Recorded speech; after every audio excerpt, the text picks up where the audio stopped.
Hello students. तो देखिए अभी तक जो हमने इस चैप्टर में पढ़ा है कैपेसिटर्स में, देखिए मैं आपको बता रहा था, पिछले लास्ट लेक्चर में बताया था कि पूरा हो चुका है। देखिए हमारा अभी लास्ट टाइम में देखिए कुछ मेरे पास जो डाउट्स आए हैं। एक तो एनसीईआरटी आपकी जो बुक है उसका क्वेश्चन नंबर 32 जो है, देखिए वो डाउट आया है बच्चे का एनसीईआरटी बुक से।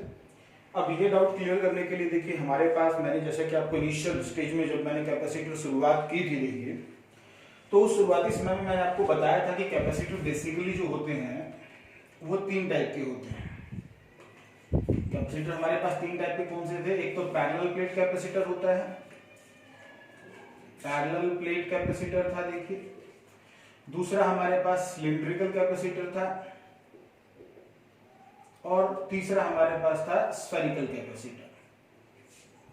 तो जैसा कि मैंने आपको इनिशियली बताया था कि हमारे पास तीन टाइप के कैपेसिटर जरूर होते हैं, बट हमारे सिलेबस में, 12th के सिलेबस में जो है वो सिर्फ पैरेलल प्लेट कैपेसिटर है, जबकि सिलिंड्रिकल और स्फेरिकल कैपेसिटर जो है वो हमारे पास सिलेबस का हिस्सा नहीं है। बट फिर भी देखिए कई बार न्यूमेरिकल्स आ जाते हैं, जैसे कि एनसीईआरटी बुक में ही हमें एक न्यूमेरिकल सिलिंड्रिकल कैपेसिटर के ऊपर दिया गया है। तो ये क्वेश्चन नंबर 32 जो है, देखिए न्यूमेरिकल आ सकते हैं, बट हाँ थ्योरी पार्ट जो है ये हमारे सिलेबस का हिस्सा नहीं है। इसलिए मैं आपको आज जो है, देखिए ये जो लेक्चर है, लास्ट लेक्चर, ये हम सिलिंड्रिकल और स्फेरिकल दोनों ही मैं आपको बता दूंगा। इनके रिजल्ट्स आप लोग याद रख सकते हैं, क्योंकि बाय चांस कोई एक आध न्यूमेरिकल अगर आपको मिले कहीं पे तो आपसे सॉल्व हो जाए। और लास्ट में हम देखिए ये वाला न्यूमेरिकल जो है आपका जो डाउट है वो भी सॉल्व करेंगे। तो सबसे पहले मैं आपको देखिए इनके डेरिवेशंस बताता हूँ कि सिलिंड्रिकल जो कैपेसिटर होता है, सिलिंड्रिकल कैपेसिटर की कैपेसिटी कैसे निकाल सकते हैं, या फिर स्फेरिकल कैपेसिटर जो होता है उसकी कैपेसिटी कैसे निकाल सकते हैं। आइए वन बाय वन देखिए हम ये चीजें डिस्कस कर लेते हैं। तो सबसे पहले सिलिंड्रिकल कैपेसिटर। सिलिंड्रिकल कैपेसिटर देखिए बिल्कुल वैसे ही जैसे हमारे पास पैरेलल प्लेट कैपेसिटर बन रहा था, देखिए वैसे ही सिलिंड्रिकल कैपेसिटर भी बनेगा। सिलिंड्रिकल कैपेसिटर बनाने का तरीका वही रहेगा जैसा कि हमने आपको याद हो इनिशियली क्या बताया था कि पैरेलल प्लेट कैपेसिटर कैसे बनाया जाता है। जैसे कि पैरेलल प्लेट कैपेसिटर में दो प्लेट्स होती हैं, एक पॉजिटिव प्लेट होती है, एक नेगेटिव प्लेट होती है, और एक सेल या बैटरी लगा दिया जाता है। वो एक क्या करता है, एक प्लेट से चार्ज को खींच के दूसरे में देता है।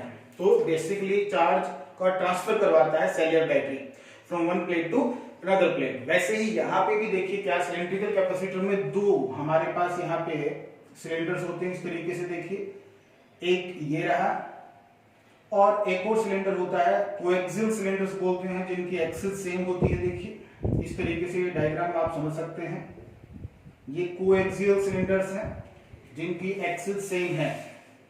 ये देखिए एक्सिस जो है वो दोनों की कैसी है, सेम है। इस तरीके से आप लोग ध्यान रख सकते हैं कि एक्सिस इनकी सेम है, बट रेडियस वो जो है वो अलग अलग है। छोटे वाला जो हमारे पास सिलेंडर है इसकी रेडियस मैं मान लीजिए ए मान रहा हूं, और बड़े वाला जो सिलेंडर है उसकी जो रेडियस है वो मैं मान रहा हूं स्मॉल बी। क्लियर है? और जैसे कि आपको याद होगा जब हमने पैरेलल प्लेट कैपेसिटर बनाया था तो एक प्लेट को ग्राउंड कर दिया था एक साइड से। तो वैसे देखिए हम यहाँ ये जो बाहर वाला जो हमारे पास सिलेंडर है उसको हमने ग्राउंड कर दिया, और अंदर वाले को हमने प्लस क्यू चार्ज दे दिया है। कितना चार्ज दे दिया? प्लस क्यू चार्ज दिया है। तो प्लस क्यू चार्ज दिया, कंडक्टर है देखिए, तो सारा का सारा चार्ज जो है इसकी सरफेस पे स्प्रेड हो जाएगा। कैसे स्प्रेड होता है, कैसे यूनिफॉर्मली डिस्ट्रीब्यूट होगा, नॉन यूनिफॉर्मली डिस्ट्रीब्यूट होगा, ये मैं पहले बता चुका हूं। क्योंकि सिलेंडर एक सिमेट्रिक बॉडी है तो यूनिफॉर्मली डिस्ट्रीब्यूट हो जाएगा ऑल ओवर द बॉडी। ठीक है, उसके बाद ड्यू टू इंडक्शन यहाँ पे प्लस है तो यहाँ पे क्या आ जाएगा, माइनस आ जाएगा। देखिए इस तरीके से जो बड़े वाला बी रेडियस वाला जो सिलेंडर है उसके इनर वॉल के ऊपर कैसा आ जाएगा, नेगेटिव चार्ज आ जाएगा इंडक्शन की वजह से। और वो कितना नेगेटिव चार्ज आएगा वो भी आपको पता है, जैसा कि माइनस क्यू आ जाएगा। तो इस तरीके से देखिए plus Q and minus Q charge जो है वो स्टोर हो जाते हैं, इसलिए इसको सिलिंड्रिकल कैपेसिटर बोला जाता है। क्योंकि सिलिंड्रिकल शेप में हमारे पास कंडक्टर होते हैं और उनके ऊपर जो है हम चार्ज को इस तरीके से क्या कर सकते हैं, स्टोर कर सकते हैं। लेट्स से जो लेंथ है सिलेंडर की दोनों की सेम है, वो हम कितनी ले लेते हैं, ए। क्लियर है? तो हमें अब इस सिलिंड्रिकल कैपेसिटर की क्या निकालनी है, कैपेसिटी निकालनी है। तो तरीका क्या होगा, तरीका वही होगा जो हमने पैरेलल प्लेट कैपेसिटर में अपनाया था। देखिए रिजल्ट वही यूज करना है, C = Q/V।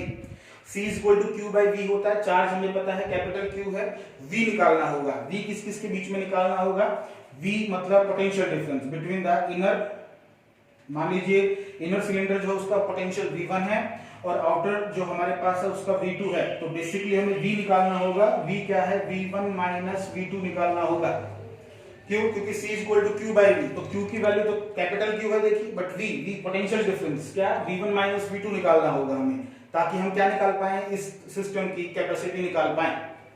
आइए वन बाय वन स्टेप करते हैं। देखिए तो सबसे पहले पोटेंशियल डिफरेंस निकालते हैं। जैसा कि हमें पता है रिलेशन, क्या relation between V and E क्या हुआ करता था, याद कीजिए, तो हमारे पास रिलेशन हुआ करता था V final minus V initial minus initial to final E dot dx। आपको याद होगा पिछले चैप्टर में हम ये रिलेशन डिराइव भी कर चुके हैं और पता है आप लोगों को, देखिए इस तरीके से लिखा जा सकता है। इस रिजल्ट का यूज यहां कैसे करेंगे, आइए हम वो समझते हैं। सबसे पहले देखिए ये जो एक्सिस है, इससे किसी भी x डिस्टेंस के ऊपर, ये मान लीजिए P पॉइंट कहीं पे भी, इन दोनों सिलेंडर की जो रेडियस है A और B उसके बीच में है, बीच में मतलब ठीक मिड में नहीं बोल रहा हूं कि A प्लस B बाई 2 पे है, कहीं पे भी है, और वो मैंने इस एक्सिस से कितनी डिस्टेंस ले ली, x डिस्टेंस ले ली है। तो इस P पॉइंट के ऊपर इलेक्ट्रिक फील्ड कितना होगा आपको पता है, देखिए ये वाली बात, इलेक्ट्रिक फील्ड कितना होगा ये आपको बहुत अच्छे से अंदाजा है। देखिए बाहर वाले सिलेंडर की वजह से इस P पॉइंट के ऊपर इलेक्ट्रिक फील्ड 0 होगा। ऐसा क्यों, क्योंकि बाहर वाला जो सिलेंडर है वो कंडक्टर है और सारा का सारा चार्ज उसकी सरफेस पे है, और कंडक्टर के अंदर इलेक्ट्रिक फील्ड कितना होगा, 0। अब बात आती है अंदर वाला सिलेंडर जो है, तो अंदर वाला सिलेंडर जो है उसको हम एक वायर के जैसे ट्रीट करेंगे, जैसे कि एक वायर होता है, उससे x डिस्टेंस पे P पॉइंट है, तो यहाँ पे चार्ज प्लस Q स्प्रेड किया गया है ऑल ओवर द लेंथ, तो याद करो हम यहाँ से लैम्डा निकाल सकते हैं, that is Q by L, charge per unit length होता है, इस तरीके से लिखा जा सकता है। तो यहाँ पे इलेक्ट्रिक फील्ड का रिजल्ट क्या आया था आपको याद होगा, 2k लैम्डा बाई r आया था, मतलब x आया था। देखिए ये रिजल्ट हम निकाल चुके हैं। तो अंदर वाला जो हमारे पास सिलेंडर है उसको एज ए वायर कंसीडर करके हम ये इलेक्ट्रिक फील्ड लिख सकते हैं, बट बाहर वाले सिलेंडर की वजह से जिसके ऊपर नेगेटिव चार्ज है उसकी वजह से इस P पॉइंट पे इलेक्ट्रिक फील्ड कितनी होगी, 0, क्योंकि किसी भी कंडक्टर के अंदर नेट इलेक्ट्रिक फील्ड हमेशा क्या होती है, 0 होती है। बट अंदर वाला सिलेंडर जो है उसकी ये P पॉइंट बाहर आ गया है, तो सिलेंडर जो है उसको एज ए वायर ट्रीट करेंगे हम, और इस तरीके से देखिए इलेक्ट्रिक फील्ड लिखा जा सकता है। ये रिजल्ट हमने फर्स्ट चैप्टर में निकाला हुआ था। स्टार्ट करते हैं। तो यहां पे देखिए इस P पॉइंट के ऊपर, ये यहां से P पॉइंट के ऊपर हम बात कर रहे हैं, क्लियर।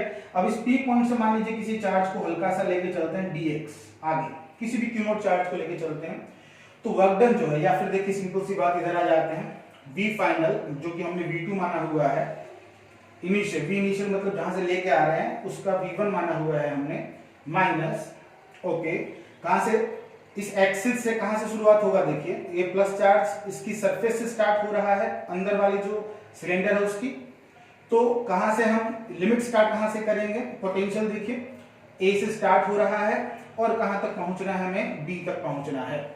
इन दोनों सिलेंडर के बीच का पोटेंशियल डिफरेंस निकालना है, तो बीच का निकालने का मतलब A रेडियस से शुरू होगा और B तक पहुंचेंगे, तो बीच का पूरा सिलेंडर जो है देखिए उनका पोटेंशियल डिफरेंस आ जाएगा। तो A से शुरुआत करेंगे और B तक जाएंगे। ओके, डॉट प्रोडक्ट ओपन करेंगे तो E dx cos theta, theta क्या है, theta is the angle between electric field and displacement. तो क्योंकि देखिए प्लस चार्ज है, ये प्लस चार्ज है, तो इलेक्ट्रिक फील्ड भी इधर है और डिस्प्लेसमेंट भी इधर हो रही है, तो थीटा कितना हुआ, 0 डिग्री हुआ।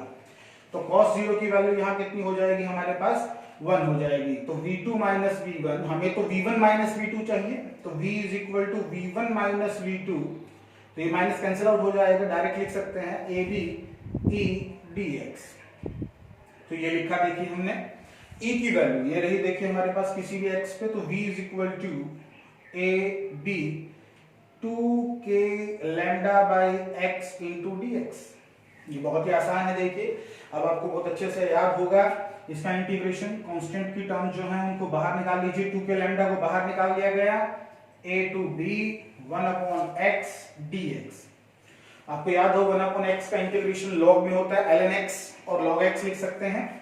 तो ये कितना हो जाएगा हमारे पास, 2k लैम्डा ln x और लिमिट्स a b, लिमिट कैसे रखते हैं आपको याद होगा, upper limit minus lower limit. तो यहाँ पे देखिए upper limit minus lower limit करेंगे तो 2k lambda ln b minus ln a होगा। अब ये log की प्रॉपर्टी है देखिए हमारे पास log m minus log n, log m by n होता है, इसलिए b इज इक्वल टू लिखा जा सकता है 2k lambda ln b by a। तो ये हमारे पास क्या आ गया, पोटेंशियल डिफरेंस आ गया है। देखिए अब हमें पोटेंशियल डिफरेंस नहीं, हमें तो क्या निकालनी थी, कैपेसिटी निकालनी थी। देखिए हमें तो क्या निकालनी थी, कैपेसिटी। तो आइए कैपेसिटी निकालते हैं। स्क्रीन को पॉज करके आप ये सब लिख सकते हैं। आइए किस तरीके से निकालेंगे। तो जैसा कि अपने को फॉर्मूला पता है, फॉर्मूला क्या था, C is equal to Q by V, C is equal to Q by V। तो V की ये वैल्यू यहां पुट करें तो C is equal to Q upon V, V is 2k lambda ln b by a, ये हो जाएगा। देखिए लेकिन इसको थोड़ा और सिंप्लीफाइड फॉर्म में लिख लेते हैं।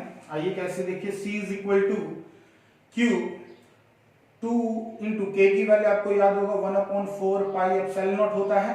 ओके, लैम्डा अभी भी मैंने आपको बताया क्या था, Q by L ln b by a, ये लिखा गया।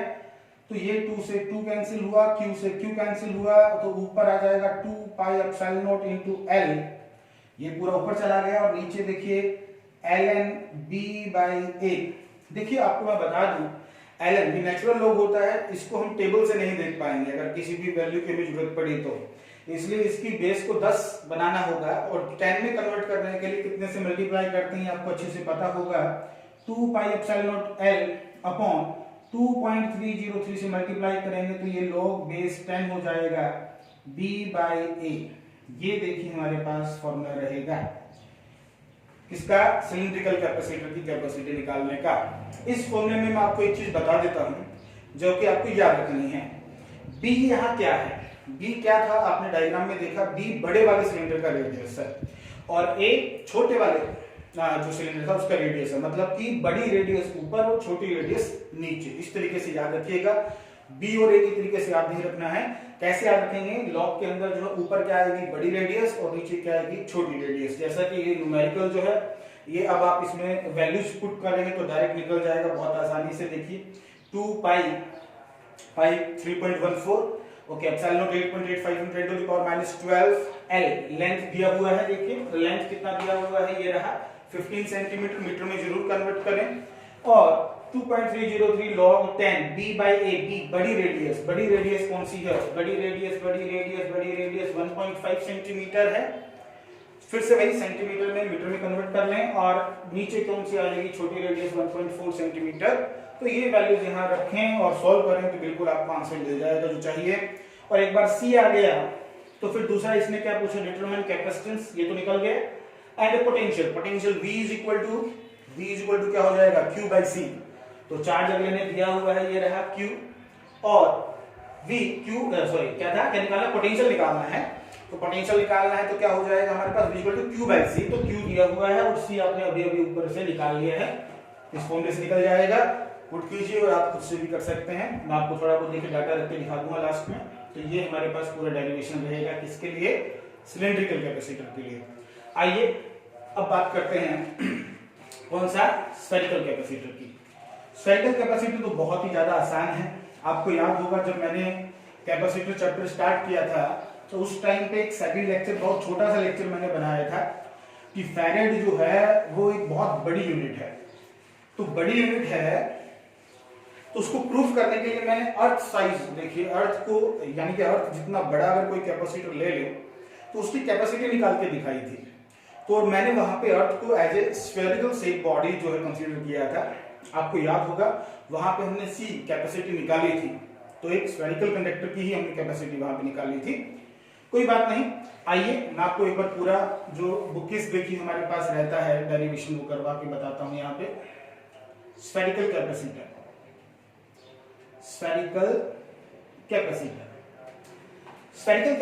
फिर से वही चीजें देखिए, काम वही करना है। इसमें दो स्फीयर्स होंगे, जो कॉन्सेंट्रिक स्फीयर्स इनको बोलते हैं हम। अंदर वाले का रेडियस मान लीजिए मैं A ले लेता हूं और बाहर वाले का रेडियस जो है वो क्या मान लेते हैं B। बाहर वाले को फिर वही हमने देखिए ग्राउंड कर देना है, अंदर वाले को हमने प्लस क्यू चार्ज दिया, आपको पता है यूनिफॉर्मली डिस्ट्रीब्यूट हो जाएगा, और इनर साइड पे क्या आ जाएगा, बाहर वाले के माइनस क्यू चार्ज आ जाएगा। ये भी आपको अच्छे से पता लग गया है, क्लियर। तो ये फिर से देखिए वही मेथड है, कुछ ज्यादा अलग नया नहीं करना है, वही निकालेंगे पोटेंशियल डिफरेंस।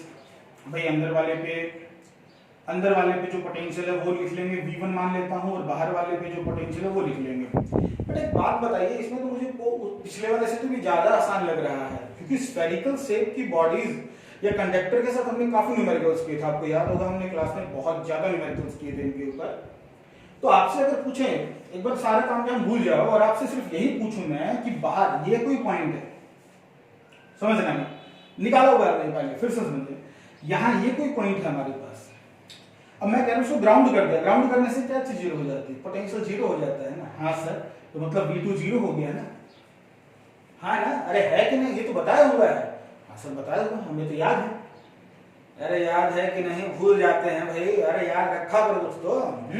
V2 ग्राउंड का मतलब क्या क्या चीज, चार्ज जीरो कर देता है कंडक्टर पे कि पोटेंशियल जीरो कर देता है, पोटेंशियल जीरो कर देता है ना भाई। हाँ सर, तो आएगा ये, हाँ सर बिल्कुल आगे। अच्छा, V1 कैसे निकालोगे, V1 मतलब किसके ऊपर पोटेंशियल है, अंदर वाले स्फीयर के ऊपर। तो इस पॉइंट के ऊपर जो हमारे पास पोटेंशियल होगा वो किस किस वजह से होगा, याद करो भी बताया हुआ है मैंने। अच्छा, खुद की वजह से V1 कैसे निकालोगे, खुद की वजह से कितना, स्फीयर की वजह से KQ/R होता है ना, तो KQ/R, R कितना है, A, KQ/R कितना है, KQ/A, ठीक। और बाहर वाले माइनस की वजह से कितना होगा, माइनस KQ बाय जो इसकी सरफेस पे कितना B, ये रहा, यही होगा ना भाई। हाँ सर वही होगा भाई, यहाँ पे इसकी वजह से कितना होता, माइनस KQ बाय B होता, तो अंदर तो वही होगा जो सरफेस पे होगा कंडक्टर के। ये पहले किया हुआ है, आप लोग अपने पीछे वाले लेक्चर्स को जरा डंडोले देखें, कहीं ना कहीं मिलेगा, ऐसा किया हुआ है हमने। तो V1 ये हुआ, V2 जीरो हुआ, तो V is equal to potential difference V1 minus V2, तो भैया V1 माइनस V2 तो यही आएगा, KQ कॉमन निकाल लेते हैं, 1/A माइनस 1/B, तो ये V आ गया, इसके बाद तो सब खत्म हो गया भैया। C is equal to Q/V होता है, तो C is equal to Q/V, V क्या है, KQ। अच्छा, इसको थोड़ा एलसीएम ले लेते हैं, थोड़ा आसान दिखे तो ये हो जाएगा, बिल्कुल हो जाएगा, Q से Q कैंसिल आउट हो जाएगा, C ये हो जाएगा 1/4 pi epsilon not AB upon B minus A। ये रहा हमारे पास कैपेसिटी का formula for the spherical capacitor. Clear है, हो जाएगा। ये देखिए बहुत ही आसान है, इसमें भी आगे की बड़ी रेडियस माइनस छोटी रेडियस करनी है, कोई भी मेथड बेसिकली मिल जाए तो कर सकते हैं। ये कहाँ से निकाला सर, ये मैं पहले बता चुका हूँ, आप लोग देखें, नहीं आए तो मुझे पूछें, मैं आपको फिर आगे वाले लेक्चर में बता दूंगा। क्लियर है, आइए मैं आपको देखिए ये जो आपका डाउट था क्वेश्चन नंबर 32, इसमें वैल्यूज पुट करके दिखा देता हूँ, जो कि बहुत ही ज्यादा आसान है हमारे लिए, आसानी से निकल जाएगा। सॉल्यूशन क्वेश्चन नंबर 32 का देखिए। ओके, क्या रिजल्ट आया था अभी हमारे पास, C 2 pi epsilon not L 2.303 log base 10 B/A था क्या, बड़े वाला अपॉन छोटे वाला, ऐसे याद रखेंगे ना, ठीक है। चलो वैल्यूज पुट कर लेते हैं, 2.2 into 3.14 into 8.85 into 10 to the power minus 12 L कितना है, 15 सेंटीमीटर। देखिए फिर से सुने ध्यान से, 15 सेंटीमीटर दे रखा है, तो 0.15 मीटर हो जाएगा, ध्यान रखिएगा मीटर में ऐसा यूनिट में ही रखें। 2.303 log बेस 10 B/A